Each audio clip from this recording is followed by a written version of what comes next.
Do you remember when Ian Duncan Smith went to one of the concentration camps in Nazi Germany? If you were on the ball with the press, you would have heard that he would have used this phrase, although obviously in the English translation of it. Arbeit macht Freiheit. Arbeit macht Freiheit. Or Arbeit macht frei, as it's more usually known. And as you have probably guessed by now, I don't really need to translate that for you, but it means work makes freedom. Well, here is your own message from the British Nasty Party, all about work and freedom. Work makes freedom. Well, I know the Tories want to get everybody in work. I understand that they don't want anybody skiving, but they want everybody striving. So, let's agree, no more skivers, lots of strivers. Because after all, if your way to be free is to work yourself there, if you are not working, you are never going to be free. Sad for the likes of us who can't work. Obviously I'm not free. Obviously people dying are not free. Obviously people with emphysema, mental illness, people who cannot work, old people, sick people, people who cannot work.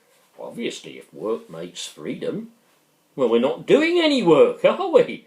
So we must be slaves. What are we slaves to, according to the Tories? Well, we're slaves to ourselves. We're actually not working because we're indolent, feckless strivers. Skivers, I should say. Indolent, feckless skivers. I so want to strive, I kind of automatically say it. But we're indolent and we're feckless. We're poor. Why are we poor? Because all we do is claim benefits all day and pretend to be ill and pretend to be sick in the head and pretend to have disabilities. But the Tories have a cure for that. Don't worry, there is a cure for that, so fear not, good Britische Volk. Good Britische Volk. Good British people. Your nasty party can cure this by work. They cure it, and here is what really happens. A person without legs goes for a work capability assessment. They drive to the work capability assessment in their specially adapted car.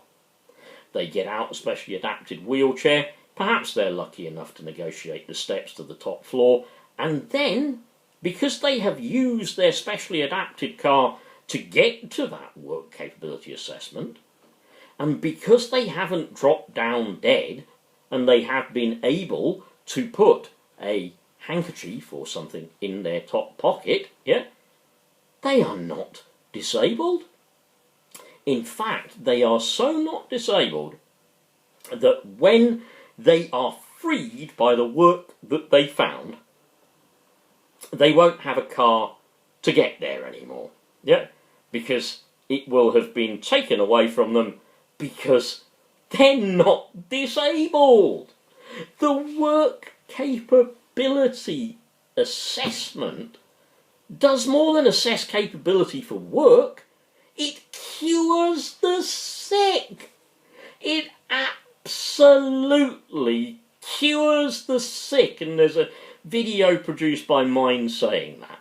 Let me give you an example of how my work capability assessment will probably cure me, right? I have sleep apnea. It's quite a common condition. I have to breathe with the help of a machine while I'm asleep at night for however many hours. Without the machine, my airway will sort of become loose and it will flap on itself and it will effectively close itself, and I will be hypoxic when sleeping. Without the machine at night, I could die. Without the machine at night, I could probably even lead to further heart attacks because of the strain put on the heart through the lack of oxygen and not being able to breathe in my sleep. I await being told at my work capability assessment, when I get the assessment back, I'm naturally going to be better. I'm not going to have sleep apnea anymore. I'm not going to have it. I'm so looking forwards to being cured by a work capability assessment. Yeah? In fact, I'll be so cured by that, I'll be able to trudge 25 miles. I would walk 100 miles, maybe 100 miles, and you will walk 100 more. I'll be able to trudge 25 miles without a car to my first 0 hours contract, because I'd have got perfect sleep without that machine. Yeah?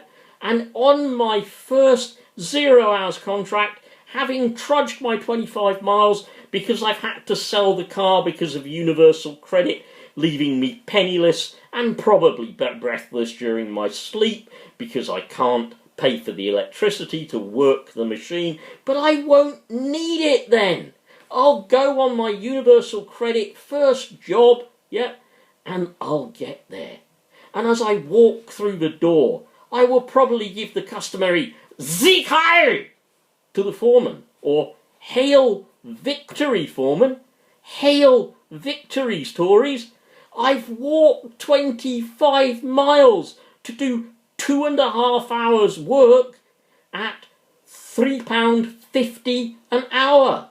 Oh, and don't forget, I know I have to keep striving for more hours, because if I'm not striving for more hours, even the little bit of help I'll get through universal credit will be taken away from me. So I'll stride back another 500 miles, and then I'll probably have to see my work coach. And they'll say, "Mr. Linford, work fare conditionality, universal credit conditionality. I know you spent all those hours working to a job for £3.50 an hour, walking there to get there, not so much working there, but walking to get there. I know that time was unpaid, but you have shown that you are a striver, but I'm not so sure.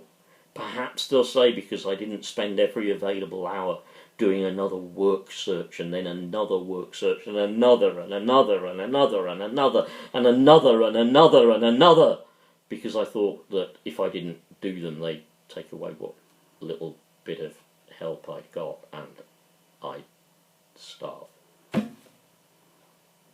They're sick, aren't they? Honestly, they're sick. They're eugenically cleansing people like myself and my wife, and millions more disabled people. They're eugenically cleansing us from the population. They just want us dead. Yeah? There was a phrase that was used by Hitler a lot, and I'll see if I can get a translation off of Translate. I can remember the one about work, but I'm never that good with the next one that I want. Just bear with me for a second, if you please, because I'm going to look this up, okay? Now, this one says, "Dead," type that in, "people don't, I've got the German alphabet at the moment, claim against the state." One of Hitler's favourite phrases. Dead people don't claim against the state. I read that because someone else put it on Facebook, and I think that is so true of what the Tories want. Let's just see if I can... I know dead is tot. Now, I'll play the translation to you, then I'll try and say it because it helps with my German. Okay, so dead people don't claim against the state. Exactly what the Tories want for me. Well, come on, play. Tote Menschen fordern nicht gegen den Staat. Tote Menschen fordern nicht gegen den Staat. Okay, try a bit of German on you. Tote Menschen fordern nicht gegen den Staat. Tote Menschen fordern nicht gegen den Staat. Dead people don't claim against the state. That's why the Tories want us dead.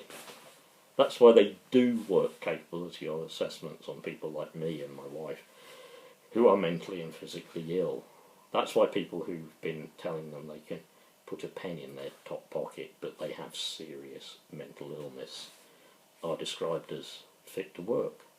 Because dead people don't claim against the state. They want us dead. These little perverted shits want us dead. I make no bones about it. They want us dead. And if they can't kill us through work capability assessment, they'll try and kill us through benefit sanctions. They'll try and kill us as we wait through universal credit. They'll try and find some way to kill us and then have anything we've got left. They want us dead. Be absolutely certain. If you are sick or disabled, other people of course are included as well, but they know dead people don't claim against the state. So my claim finishes when they can ensure that I am dead. We live in a fascist society. We are ruled by the equivalent of 21st century neoliberal Nazis who ignore the will of Parliament, who ignore the will of the people, who get away with monstrous crimes and are not even brought before the courts. We are governed by MPs, Tory MPs, who believe they are above the law. Straightforward. And in that kind of society, the sick, the weak and the disabled usually die.